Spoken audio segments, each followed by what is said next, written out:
Hello and welcome to another exciting lecture in medical terminology. This is Chapter 7, the urinary system, Part 2, more specifically, the vocabulary. Let's go ahead and get started. Okay, some vocabulary terms that I would want you to know. Obviously, I expect everyone to study all the vocabulary words, but I'm going to go ahead and highlight some good ones here. For example, calyx or calyx here is that cup-like region of the renal pelvis, and the term comes from the Greek calyx, meaning a cup or case surrounding a flower bud. Another one here that you would definitely want to know is catheter, which is a tube for injecting or removing fluids. There are many different kinds of catheters out there. One example is a urinary catheter, which is used to push in through the urethra, hold itself into the urinary bladder. There's a balloon at the tip of that catheter that holds it into place and allows urine to be expelled out. Creatinine is one of the three major types of nitrogenous waste that your body produces and excrete out in urine. Erythropoietin, or EPO, that is that hormone secreted by the kidney to stimulate production of red blood cells by the bone marrow.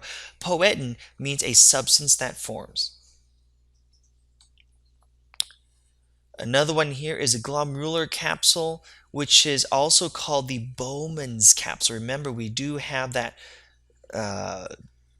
all of the arteries and capillaries and veins that come out. That would be here this Bowman's capsule or the glomerular capsule. That is the enclosing structure surrounding each glomerulus. We also have here the hilum, which is the depression in the part of an organ where blood vessels and nerves enters and leaves, and it comes from the Latin that means a small thing. Definitely want to know what the kidneys are. That is one of the two bean-shaped organs that filters nitrogenous waste from the bloodstream to form urine. Meatus means opening or canal, and medulla is an inner region of an organ. The term comes from the Latin medulla, which means marrow. The nephron is another good one you want to know. That is a functional unit of the kidney where filtration, reabsorption, and secretion take place. Of course, what's filtered from the blood are the nitrogenous, O-U-S at the end, don't forget that, nitrogenous waste, which is a substance containing nitrogen and excreted out in the urine. And those three primary nitrogenous wastes here are the urea, uric acid, and the creatinine. That was my dog, by the way. Okay, so don't freak out.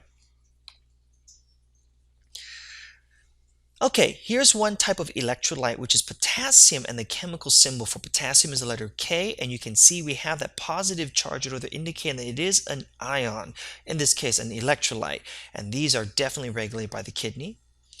You do have the renal artery, which is that blood vessel that carries blood to the kidney. You have the renal vein, which is that blood vessel that carries blood away from the kidney. You have the renal tubules that are the microscopic tubes in the kidney where urine is formed from filtration. That was all the way back in part 1. Sodium here is another kind of electrolyte. Its chemical symbol here is Na, and of course it definitely has a 1+ charge. That would be a type of ion, but of course in our text we would call it an electrolyte, which is regulated in the blood and kidney and urine by the kidneys. And this is a common form.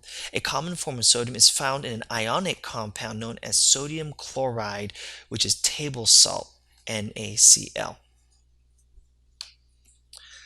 We have the ureter versus the urethra. Once again, ureter contains 2 letter E's in it, which is that tube that carries urine from the kidneys to the urinary bladder, but that urethra only has 1 E, so that's the tube that leads from the urinary bladder to the outside of the body. And don't forget that structure that urine exits out of is known as a urinary meatus. Urination, another medical term for urination is voiding or micturition, which is the process of expelling urine out. So that concludes our vocabulary section here. I hope that you found some of the vocab words enriching and that you're able to use them in your common conversations with other medical professionals.